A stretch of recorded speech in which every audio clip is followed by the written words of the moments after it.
جب حضرت مہدی کی قیادت میں مسلمان صاحب ایمان اہل عرب یہودیوں اور عیسائیوں کی طاقت سے ٹکرائیں گے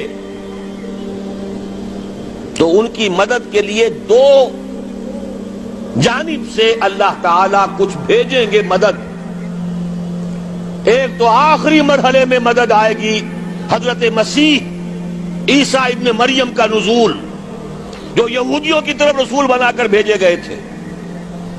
انہیں یہودیوں نے اپنے خیال میں سولی پر چڑھا دیا، لیکن اللہ نے فرمایا وما صلبوہ وما قتلوہ ولکن شبہ لہم بل رفعہ اللہ الیہ. اللہ تو اپنی طرف اٹھا کر لے گیا. اور احادیث صحیحہ جو کہ ہمارے ہاں متواترہ کے درجے میں، وہ احادیث جو صحیحین کی ہیں، ان سے ثابت ہے کہ حضرت عیسیٰ ابن مریم دوبارہ زمین پر آئیں گے. اور یہودیوں کا سب سے بڑا سرغنہ جو خود مسیح ہونے ہی کا دعویٰ کر رہا ہوگا، مسیح الدجال، اسے حضرت مسیح قتل کرے گے. لیکن ایک دوسری حدیث سے معلوم ہوتا ہے کہ مشرق سے فوجیں آئیں گی حضرت مہدی کی مدد کے لیے. یخرجون ناس من المشرق یؤدون للمہدی یعنی سلطانہ. مشرق کی طرف سے فوجیں آئیں گی کہ جو مہدی کی حکومت کو مستحکم کرے گی. خراسان کا لفظ آتا ہے ایک دوسری حدیث میں. خراسان سے سیاہ عالم چلیں گے، انہیں کوئی نہیں روک سکے گا یہاں تک کہ وہ یروشلم میں جا کر رسم ہو جائیں گے. اور حضور کے زمانے میں اچھی طرح سمجھ لیجئے، ہند کسے کہتے تھے حضور کے زمانے میں؟ پاکستان ہند میں شامل نہیں تھا. سندھ و ہند، سندھ ایک مکمل ملک تھا، ہند اس کے بعد شروع ہوتا تھا. یہ راجپوتانے کا اور تھر کا ڈیزرٹ جو ہے، اس سے آگے جو ہندوستان ہے وہ ہند تھا. یہ جو ہمارا پاکستان ہے یہ ہمیشہ ہند میں شامل نہیں رہا. حضور کے زمانے میں بالخصوص سندھ و ہند، دریائے سندھ چلا آ رہا ہے. یہ ساری ٹریبیوٹریز جو پنجاب کے اندر اس کی ہیں، یہ سب ایک علیحدہ ملک ہے جو اس زمانے میں سندھ کہلاتا تھا. اور نمبر 2 یاد کیجئے، اس زمانے میں خراسان ایک علاقہ تھا جس میں موجودہ افغانستان کا 2/3، تھوڑا سا حصہ ایران کا، اور جہاں تک میں تحقیق کر سکا ہوں آج تک پاکستان کا بھی علاقہ، خاص طور پر مالاکنڈ ڈویژن جو اس خراسان میں شامل ہے. خراسان سے سیاہ عالم چلیں گے جو جا کر یروشلم میں نصب ہوں گے. یہاں بھی ایک نقطہ نوٹ کر لیجئے، پہلے بھی یروشلم ہم سے چھینا تھا. کس نے چھینا تھا؟ عیسائیوں نے، کروسیڈرز. واپس کون لیا؟ کس نے لیا؟ عربوں میں دم نہیں تھا، عرب عیاشیوں کی وجہ سے کھوکھلے ہو چکے تھے. واپس لینے والا صلاح الدین ایوبی، کرد خون. اب دوبارہ یروشلم لیا جا چکا. چھینا کن سے گیا؟ عربوں سے. عرب واپس لے سکتے ہیں؟ کوئی اندیشہ اگر ہو سکتا تھا عراق کے بارے میں کہ شاید اس کے ایٹمک دانت نکل آئے، جو سازش کی گئی، جس طرح اس احمق اور پاگل صدام حسین کو دام میں پھنسایا گیا. صدام 100 جال، دام کہتے ہیں جال کو، 100 اس میں جو پھنسا ہے تو اگلا پچھلا کھایا پیا سب پگلوا لیا. اور ہے ہی کون؟ اس کے پاس ایٹمک ہتھیاروں کا ذخیرہ موجود ہے، اور کسی کے وہ ایٹمک دانت بھی نکلنے نہیں دے رہے. پاکستان کے اوپر کتنا دباؤ، اور ہمیں نہیں پتا کتنا کچھ دباؤ قبول کیا جا چکا. یہ تو سبھی مانتے ہیں. کیپ کر دیا گیا، روک دیا گیا، آگے تو نہیں بڑھ رہا، یہ تو سبھی مانتے ہیں. رول بیک بھی ہو گیا یا نہیں کچھ پتہ نہیں. لیکن کسی صورت یہ نہیں تسلیم کریں گے، قبول کریں گے کہ کسی مسلمان ملک کے پاس ایٹم بم آ جائے. یہودیوں کے پاس ذخیرہ موجود، سب جانتے ہیں. بہرحال یہ جان لیجئے اس علاقے سے امید ہوتی ہے سندھ اور خراسان. حالات بہت خراب ہیں ہمارے، اور حالات بہت خراب ہیں افغانستان کے بھی، لیکن حالات کے بدلتے اللہ تعالیٰ کی مشیت کے تحت دیر نہیں لگا کرتی.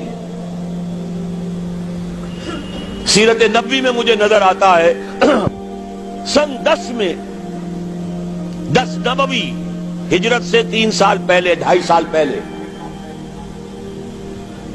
کہیں سے کوئی امید کی کرن نظر نہیں آتی تھی کہ عرب میں اسلامی حکومت قائم ہو جائے گی.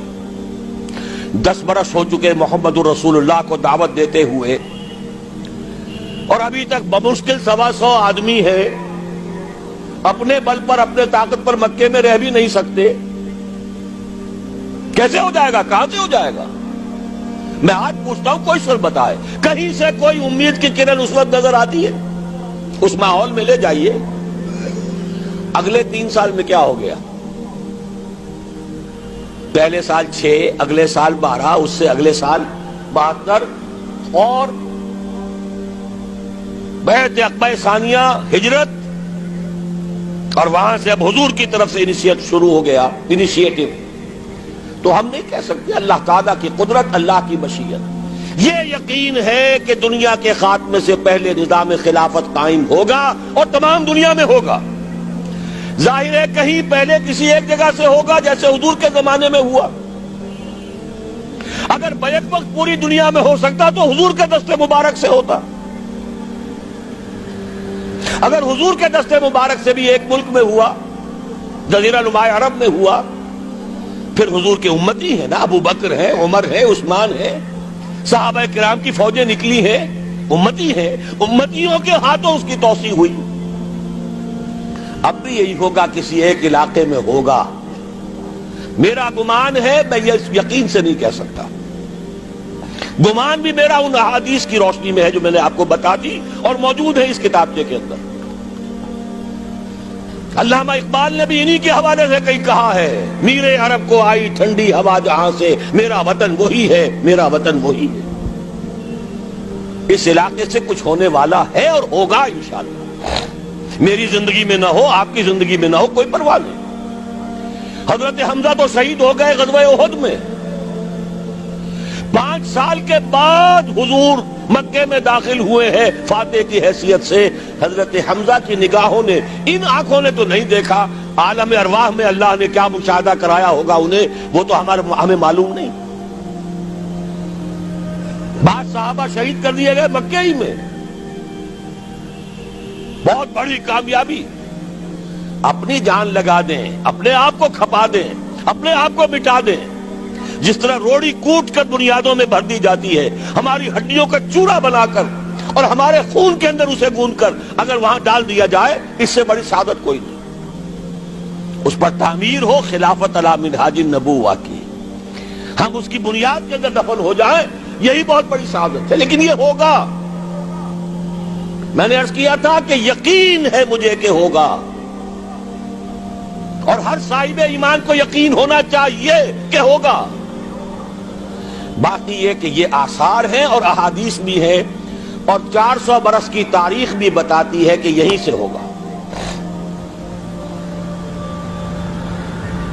1000 برس تک سارے مجددین امت عالم عرب میں پیدا ہوئے. 11ویں صدی کا مجدد اعظم شیخ احمد سرہندی کہاں دفن ہے؟ سرہند میں، ہندوستان میں. 12ویں صدی کا مجدد اعظم شاہ ولی اللہ دہلوی کہاں دفن ہے؟ دہلی میں. 13ویں صدی کا مجدد اعظم سید احمد بریلوی، ان کی تو قبر بھی معلوم نہیں، لیکن ان کا خون جذب ہوا دریائے کنہار میں، اور ان کے سینکڑوں ساتھیوں کی لاشیں اس بالاکوٹ کے مقام پر. 14ویں صدی کے مجدد اعظم شیخ الہند، لیکن ان کے ساتھ ساتھ اتنے اعظم رجال، علامہ اقبال جیسا مفکر، مولانا مودودی جیسا مصنف، مولانا الیاس جیسا مبلغ کہیں اور ہمیں دکھا دیجئے آپ. میں کل کہیں عرض کر رہا تھا، دیکھیے پہلے جو ہے 1000 برس تک ہر خیر ہندوستان میں باہر سے آ رہا تھا. معین الدین اجمیری باہر سے آ رہے ہیں، شیخ علی حجویری باہر سے آ رہے ہیں، سندھ میں جتنے اولیاء دفن ہیں سب کے سب باہر سے، ایران سے چلے آ رہے ہیں. لیکن جیسے ہی 11ویں صدی شروع ہوئی ریورس ہو گیا آرڈر. اب سلسلہ مجددیہ نقشبندیہ اب ہندوستان سے نکل کر پھیل رہا ہے. پورا افغانستان، پورا ترکستان، تمام یہ ترک ریاستیں جو آزاد ہوئی ہیں ابھی یو ایس ایس آر کے خاتمے کے بعد، یہاں تک کہ سائپرس، جزیرہ قبرص، پورا ترکی جو اب بھی ہے موجودہ ترکی، سلسلہ مجددیہ نقشبندیہ کہاں سے چلا؟ ہندوستان سے پھیل گیا پورے عالم اسلام.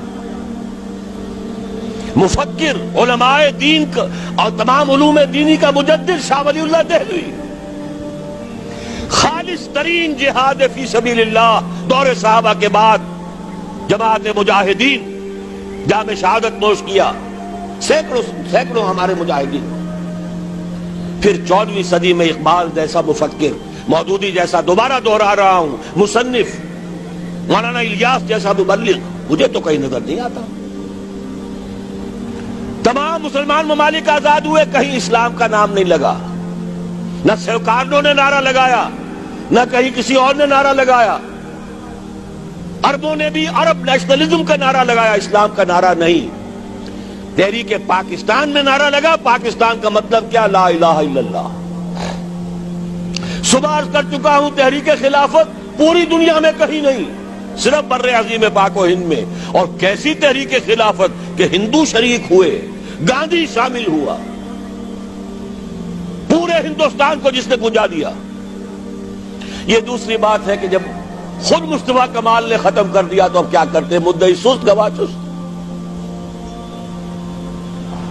نوٹ کرنے کی بات ہے، کچھ آثار ہیں، 400 سال کی تاریخ ہے، بتا رہی ہے پاکستان کا قیام خود ایک معجزہ. یہ ساری چیزیں مشیت ایزدی میں کسی بڑے خیر کا پیش خیمہ ہے.